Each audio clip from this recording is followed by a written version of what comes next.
Serangan dari drone FPV kamikaze Rusia menghancurkan titik penempatan sementara angkatan bersenjata Ukraina di wilayah Kasovyar.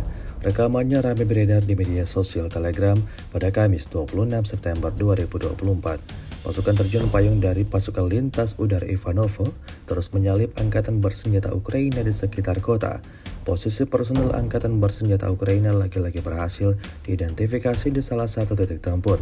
Alhasil tanpa berlama-lama militer Rusia langsung meledakkan titik target lebih dari satu kali, seperti yang terlihat dalam rekaman.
Download Tribun X sekarang, menghadirkan lokal menjadi Indonesia.